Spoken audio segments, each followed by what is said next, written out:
Welcome to a new episode of Clear the Air from S&P Ventilation Systems. I'm your host, Tanya Meyer, S&P USA's Training and Development Architect. On today's episode, we are joined by two very special guests from our sales team. I want to welcome and congratulate our first guest because he will be retiring from S&P USA at the end of this month. Welcome, Paul Sneed, S&P USA's Western Regional Sales Manager. Hey, Tanya. How are you doing? Thanks for the kind words. I'm glad to be part of this. Perfection, Paul. We will talk about your time with S&P USA, but first, I want to introduce our second guest who will be transitioning to Paul's role, Jason Edwards. Welcome to the show and to the team at S&P USA, Jason. Thank you so much. It's awesome to be here and glad to be a part of the team. Thank you.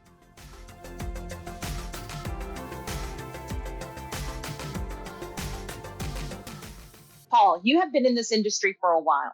Can you take some time to tell us the background and your experience of what led you into HVAC? Yeah, actually, before I came to S&P, when I got out of college, I got into the electrical industry because that was kind of the background that I had. And it just morphed into it. I was part of a small family-owned company, and then we were bought by a large global conglomerate. And they had started making some changes and wanted to move me down to Atlanta. And I was living in Chicago at the time. I wasn't ready to move. Believe it or not, I didn't mind the cold weather at the time. And wow. So it gave me a chance to move into a different industry, to try something different. Very much like the HVAC industry, the electrical industry, people don't normally leave it. They move around in it, but they don't leave it. But I did. It's true. And ended up moving through the industry and ended up in S&P. And a lot of it, there's some similarities.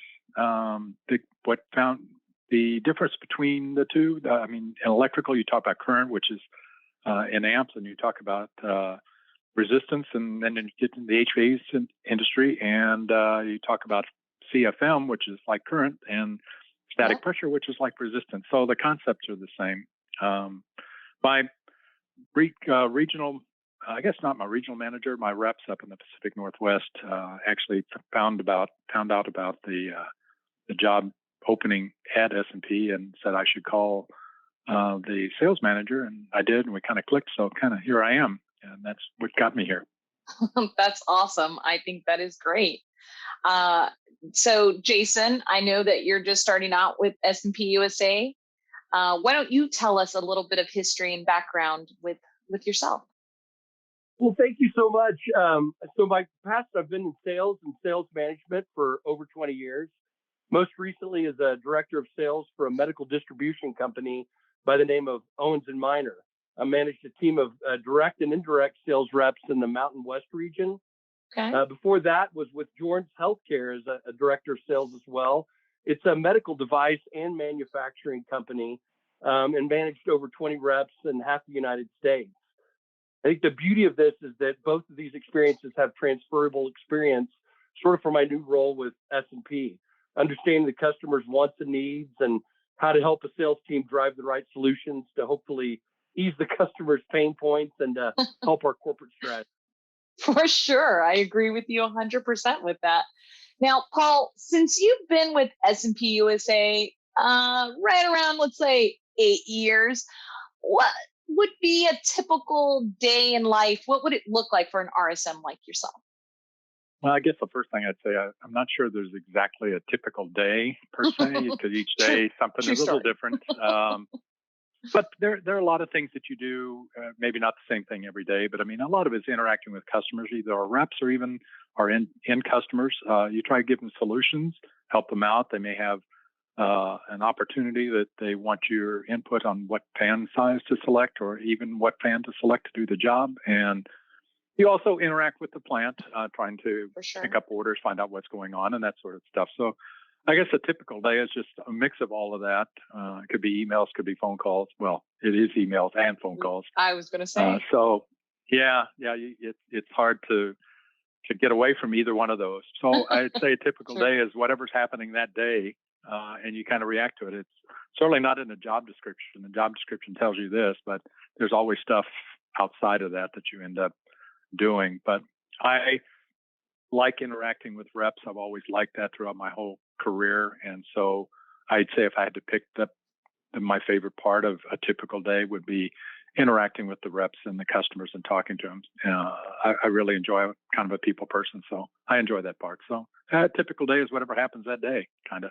Paul, you were supposed to say your most favorite part was speaking to me. We spoke almost every single day. Come on now. Yeah. Well, now you've moved on to bigger and better things, so now I talk to Edith every single day. Well, since she's my sister from another mister, it's all the same. So It's all good. Yep. There. All right. Well, Jason, it sounds like, Paul's provided you a little bit of insight of what your day-to-day is going to look like. And of course, we're always going to strive to do a lot more, right? Well, I've been lucky enough to see it firsthand in the field. So you bet. That's right. Well, Jason, since we're on that topic, why don't you elaborate what this first month has looked like for you and what's been going on, what you've been doing?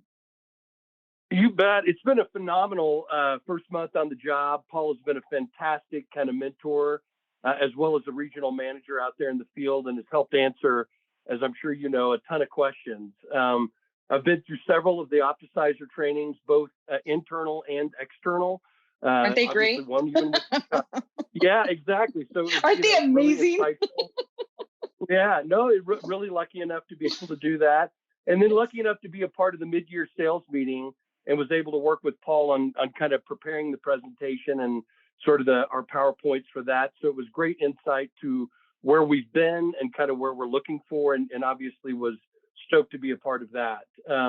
Paul and I have been on what I would call a road show kind of for the last month. So I've been traveling to Arizona, Southern California, Utah, obviously here in Colorado, and then next week we'll be in Northern California, Oregon, and Washington.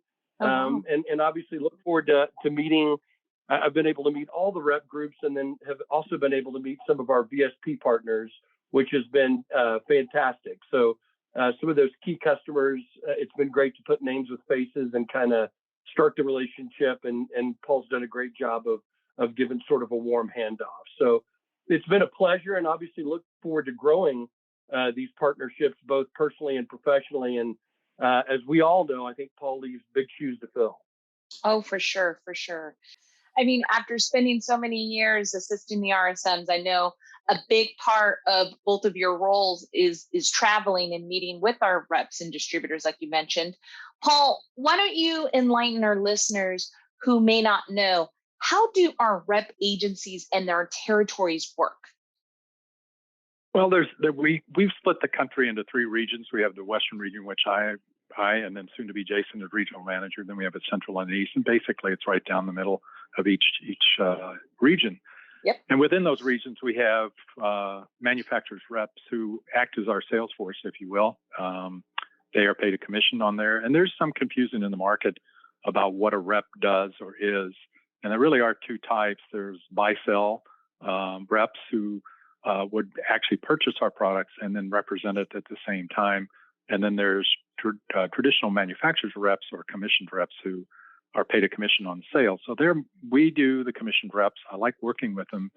I think the benefit of using a manufacturer's rep is that they have a lot of other lines. So they're able to package your products with their other products and get into customers who may not know who you are and may not be interested in your product initially, but because the rep has that relationship on other products that he supports, he has a reason to bring you in the door, and it opens up a whole lot more doors than just me going from city to city, knocking on doors and trying to find somebody interested. So I think the rep agency for a company like S&P, as we grow in the market, is really the right way to go to the market. I mean, for sure. I think that you're definitely right on the money with that. All right. Well, Jason, you mentioned meeting some reps already. Do you have any that you are looking forward to meeting in the near future here? Yeah, we're continuing the road trip and going to meet with Greater Northwest Group and as well the RJA group up in Northern California. Yeah, and they're the ones who won our national rep award. They were the top performing rep for 2021 I was just thinking in the country. that. So yeah, that's awesome. Awesome. And they took advantage of all the codes that California is changing, and that's really where our growth came from, is the codes changing, and we had the right products and the right rep to talk to engineering. So it really, Look at that. worked both ways. Yeah. Look at that. That's amazing. I love that. Anyone else?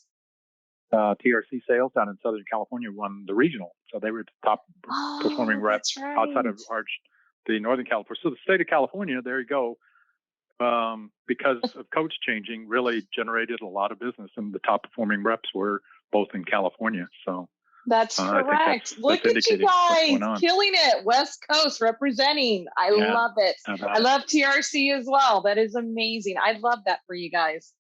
Now, you both have had long careers in similar industries. Let's say when we're talking about energy efficiency, I'm curious to see if any products or trends that you both have seen grow in popularity and change over time, what your take is on that. For me, mostly it's been changes in the codes. And when you talk about energy efficiency, a lot of states and municipalities are changing codes for a couple of reasons. One, to save more power, because our power grids, as you read in the news and stuff, are it's getting weaker. So they're looking for ways to be more efficient. And out west, we do have a problem with pollution and wildfires. And so they are also changing some codes to put in better filtration. So I'd say that's probably the biggest change for me since I started about 8 years ago. Here was a change in the codes to where used to be the idea of fresh air, you'd open the window, and now it's a complex system of balanced ventilation and everything. So it has been a change, I think, driven by codes, which kind of react to the area that we're in.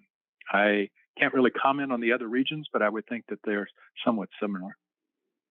Yeah, Jason? Yeah, I couldn't agree more. And I think it gives S&P a long runway, especially with the new codes that come out. And as we all know, sort of as California goes, so goes the rest of the nation in some ways. So for sure are helping.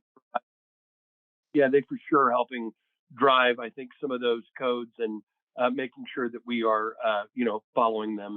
And so look forward to that. A long runway for sure. Well, speaking of the West Coast, you both are located on the West Coast. And we know that areas differ a lot in codes and trends with the rest of the country. Both of you, how do you think that the West Coast differs from the other regions, though? Well, I think, as Jason said, I mean, California really, in many times, whether you like it or not, is the leader in air quality codes. They've had more experience at it between pollution, wildfires, and I think just so their codes have become stricter. And the most recent ones out west are what's called balanced ventilation, so that the air in your house, you don't have a positive or negative pressure. You have an equal pressure, so dust can't come in or go out. So that's probably the biggest change in the code. Out west is what's called balanced ventilation, so you have the same amount of air coming in your house as going out. Like I said, it used to be you just open the window and let the fresh air in, but now if it's smoggy outside, you don't really want to let the air in, so you have ways of filtering it. So I'd say California really, as Jason said, I think California really kind of gets the ball going, and then it kind of moves east from there to some degree. And Paul, correct me if I'm wrong. I think the beauty of it is we've even seen an uptick, or at least asked, for the uptick of some of those products in the Oregon and Washington markets. Yeah, the codes out of Cali, you're right. The codes out of California have already started spreading in Washington and Oregon. I've seen them pop up now a little bit in Utah, and even in Jason's backyard in Denver, in the city of Denver, they're starting to change their codes. Uniquely, Las Vegas is kind of stuck in the 60s. They haven't quite changed anything, but everything's air conditioned. You still have Circus. Really, come on, leave them alone. Yeah. So, but even they are changing. So I think that's true. Probably the biggest take. Yeah. Listen, California is a leader. They're a force to be reckoned with. I tell you, I'm from there, so of course I'm on a side like that. Now we want to leave our listeners with a look back as well as a look forward on S&P. First, Paul, what are some of your favorite highlights from your time here at S&P USA? I'd have to say the people. I have really, really enjoyed working with all the people there. It's a great company, family owned. I've always liked working for a family owned company. I've done that a lot of my career, but I've enjoyed working for the people there, and it's good products. They're high quality. So those are the highlights, just working with people, and then just the opportunities to grow the business and having an impact on that, just based on developing the relationships that I have. And it'll be tough to leave. So I guess I'll have to have everybody come visit Phoenix, although I wouldn't recommend it right now because today the temperature is supposed to be 113. So I would wait a few months. But okay. The highlights of just working with the company. It has been a pleasure. I have enjoyed every minute of it.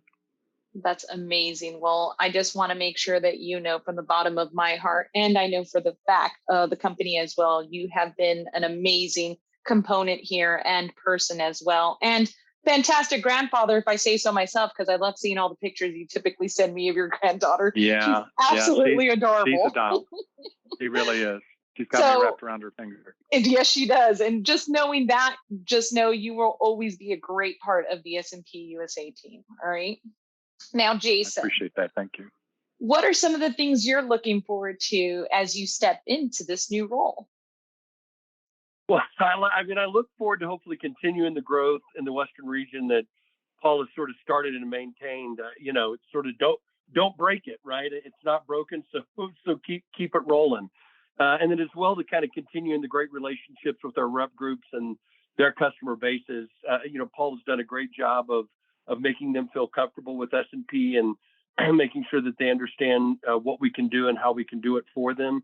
So it's hopefully continuing to maintain that. And then we'll use the word runway again and kind of laugh because I think there's an enormous runway for growth with S&P, and I'm obviously excited to be a part of that team. So can't wait to keep it rolling and keep the growth coming. Oh, for sure. And we're again, like Paul said, we're a family here. So welcome to the family as well.